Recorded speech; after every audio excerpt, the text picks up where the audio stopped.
Oi, gente, que a paz de Jesus esteja convosco. Hoje a gente veio conversar um pouquinho sobre família espiritual e família corporal. Então, antes de mais nada, vamos fechar nossos olhos, sentindo a presença do Mestre Jesus vindo ao nosso encontro, sentindo a paz que Jesus nos transmite, sentindo o amor que nos envolve. Sentindo o abraço amoroso do Mestre e nos seus braços depositamos as nossas dores, aflições, dúvidas. Pedimos ao Mestre que possa levar até os pés de Deus Pai Todo-Poderoso todo esse nosso sofrimento, toda a nossa dúvida, nossas angústias. Que Jesus, através dos nossos anjos guardiões, possam nos envolver e que possamos atingir uma melhora tão necessária, assim como tão merecida. Graças a Deus.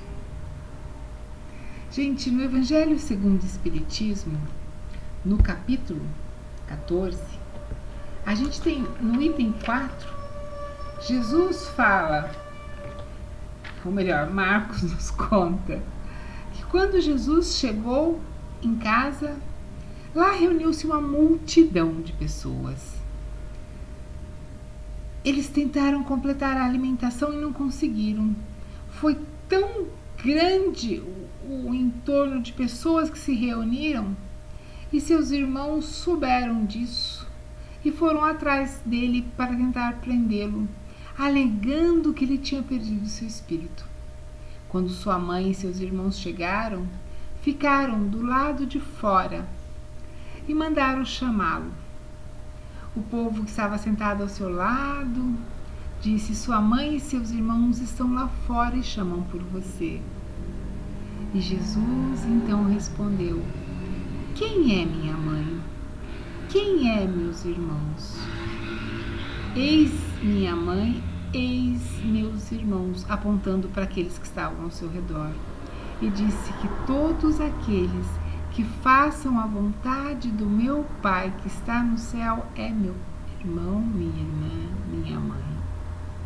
Isso está em Marcos, no capítulo 3, no versículo do 20 ao 26. E aí a gente vai para o item 8 do Evangelho segundo o Espiritismo, que nos traz que os laços do sangue não estabelecem necessariamente os laços do espírito, porque o corpo, ele cria o corpo. Ele cria o corpo, que é o envoltório necessário para o espírito, mas ele não cria o espírito, porque o espírito já existia. Os pais têm responsabilidade de oferecer um lugar para que o espírito vá agir. Além disso, ele tem responsabilidade de ajudar na evolução intelectual e moral do filho. Os espíritos que se encarnam numa mesma família, principalmente entre parentes próximos, geralmente eles se compõem por espíritos simpáticos entre si, que unidos por relações anteriores, e essa relação se manifesta pela afeição que existe entre os parentes mais próximos. E essa afeição, ela nos mantém firme, ela dura não só na vida física, mas também na vida espiritual. E pode acontecer também que haja espíritos completamente estranhos e até mesmo antipáticos que venham a reencarnar no mesmo grupo familiar e que são separados até por aversões. Esse contato com aquela pessoa que a gente tem aversão, que a gente tem antipatia, é necessário porque nos ajuda na nossa evolução. A gente começa a aprender a lidar com as diferenças. E aquele espírito que está reencarnado totalmente diferente do círculo familiar, ele aprende através dos exemplos. Então, algumas vezes, não raras, muitas vezes, tem espíritos que necessitam de uma certa dose extra para a evolução, que são levados a reencarnar em famílias melhores estruturadas, onde tem uma evolução espiritual e moral maior.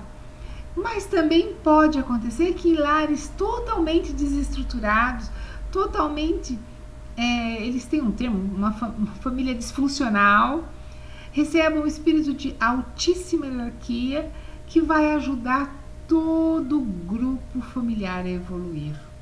Isso faz parte da sabedoria da espiritualidade, nos ajudando, nos dando oportunidade de crescer sempre. A espiritualidade nunca nos abandona. Portanto, a gente tem dois tipos de família: a família de laços espirituais e a família de laços corporais. As famílias que se unem com laços espirituais possuem um relacionamento duradouro, que se fortalece à medida que o espírito evolui. Assim, porque a gente, conforme vai evoluindo, essa família não acaba quando a reencarnação termina. Ela continua no plano espiritual. A família corporal, ela já é frágil. Muitas vezes ela acaba antes mesmo da vida terminar, da reencarnação terminar.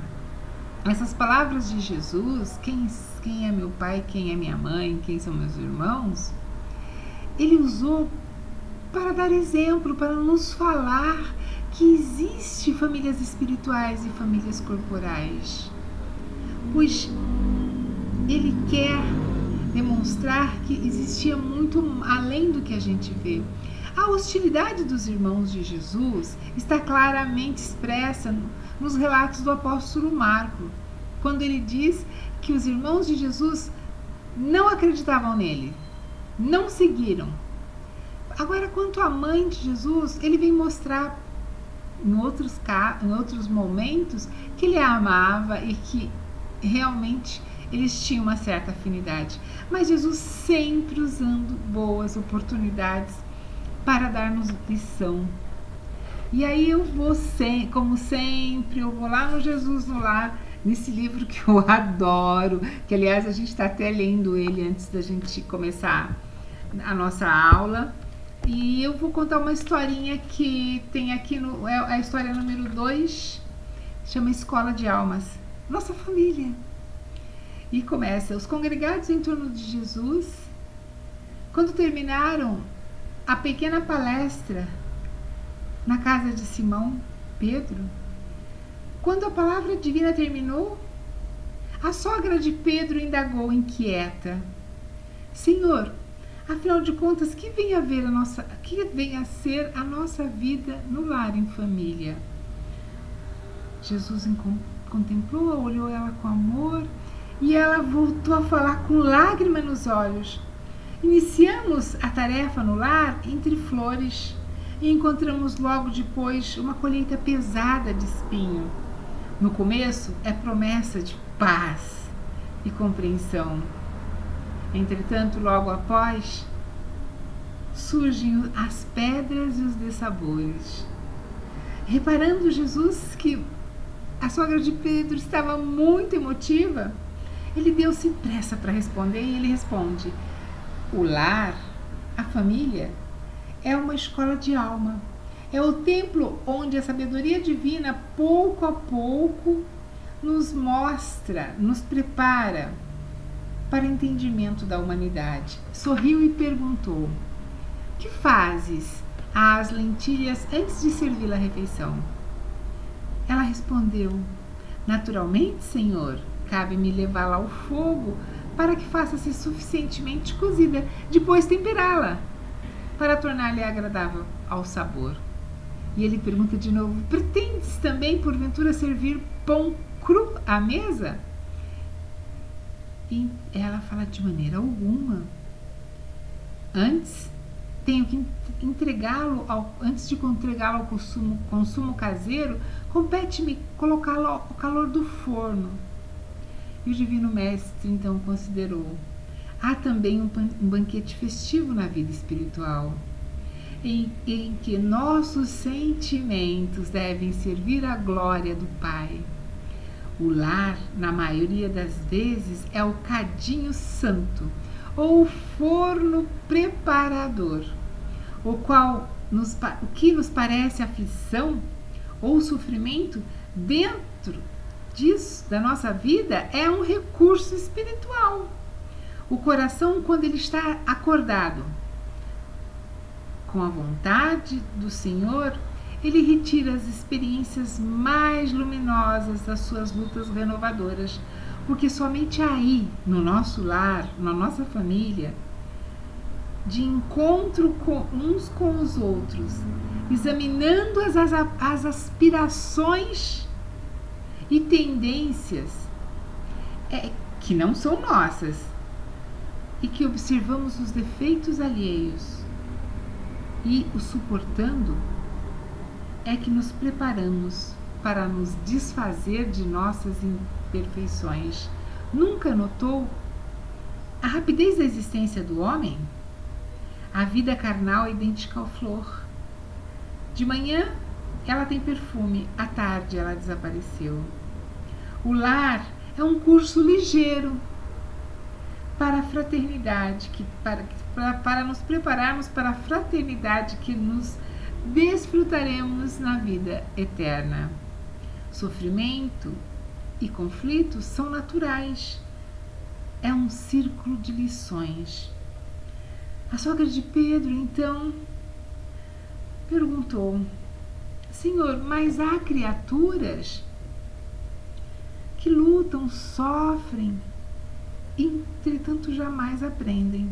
E o Cristo pousou o olhar terno para ela e perguntou: que fazes daquelas lentilhas endurecidas que não cedem ao fogo? Ah, sem dúvida, atiro-as ao lixo, porque feriam a boca do comensal descuidado. Ocorre o mesmo, terminou o mestre, com as almas rebeldes às sugestões edificantes do lar, da família. A luta que mantém a fervura benfazeja. Todavia, quando chega a morte, que é a nossa grande selecionadora de alimentos espiritual para o celeiro do Pai Celeste, os corações que não cederam ao calor santificante, mantendo-se na mesma dureza do início da encarnação, da qual foram levados ao forno bendito da carne, serão lançados para fora, a fim de permanecer por tempos indeterminados na condição de adubo e detritos da natureza. Eu achei que Jesus pegou tão pesado nesse final, mas é isso. O nosso lar é o nosso cadinho redentor, é o momento que a gente tem de crescer, é o núcleo básico, é a nossa escola redentora. E aí eu fui nesse livro que eu amo de paixão, Coragem, do Chico, e tem uma mensagem do Emmanuel que é linda. Já não é a primeira vez que eu leio essa lição, porque é um poema tão lindo, mas é um poema tão lindo, que chama Quando Puderes. Quando puderes, não te afaste do lar, ainda mesmo que o lar te pareça inquietante fornalha de fogo e aflição. Não vamos fugir de casa, não vamos sair, não vamos fugir da luta que nós escolhemos. Quando te seja possível, suporta a esposa, incompreensível e exigente, ainda mesmo quando surja aos teus olhos por empecilho a tua felicidade. Quando estiver ao teu alcance, tolera o companheiro áspero e indiferente, ainda mesmo que compareça ao teu lado por adversário das tuas melhores experiências. Então, marido, mulher, pense bem antes de fugir dos compromissos assumidos na espiritualidade com as pessoas com qual a gente desfruta o matrimônio. Quando puderes, não abandone o filho impermeável aos bons exemplos e aos teus sábios conselhos, ainda mesmo que ele te afigure um acabado modelo de ingratidão. Mães, quantos filhos não atende aos seus pedidos, mas persevera que a lição será vitoriosa.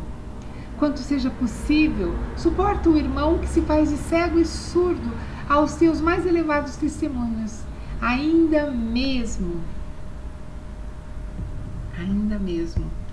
que ele te pareça um exemplo de egoísmo e vaidade. Quanto tiver ao teu alcance, tolera o chefe arbitrário, o colega leviano ou o parente desagradável, ou mesmo aquele amigo menos simpático. Ainda mesmo que escarneça das tuas melhores aspirações. E esse trechinho achei perfeito, gente, que fala: apaga a fogueira da impulsividade que nos impele a atos impensados ou queixas descabidas e avance para diante, arrimados na tolerância, porque se hoje não conseguimos realizar a tarefa que o Senhor nos confiou, a ela retornaremos amanhã, com maiores dificuldades para as necessárias recapitulações. Se hoje a gente não consegue cumprir e foge, a gente volta amanhã, num outro cenário, com uma outra roupagem carnal, mas continua a mesma lição. Não vale a fuga que complica os problemas ao invés de simplificá-lo. Aceita o combate em nós mesmos e reconhece que a disciplina antecede a espontaneidade. A educação é obra de sacrifício no espaço e no tempo. E atendendo à divina sabedoria que jamais nos situa frente aos outros sem finalidade de serviço, para a vitória do amor, amemos nossas cruzes, por mais pesadas e espinhosas que sejam. Nelas recebemos as mais altas e mais belas lições. Emmanuel. Então aqui Emmanuel deixa claro, nós escolhemos esse lar, nós escolhemos essa família. E se muitas vezes isso parece ser sacrificado, é porque somos espíritos que não tínhamos simpatias anteriores. Mas é necessário que a gente consiga cumprir essa missão da melhor forma possível. Que afinal de contas, a família é a nossa escola redentora, é a nossa melhor oportunidade para estarmos no caminho da nossa evolução tão necessária. Tenham um bom dia, que possam ter muita luz e paz, e nesse momento vamos fechar nossos olhos e agradecer a Deus a oportunidade da vida, pedindo ao Mestre que nos envolva todo o planeta em um amor infinito, que a paz do Mestre possa ser a nossa tônica e que o teu amor, Mestre, possa nos guiar agora e sempre. Graças a Deus. Obrigada, gente. Até a próxima.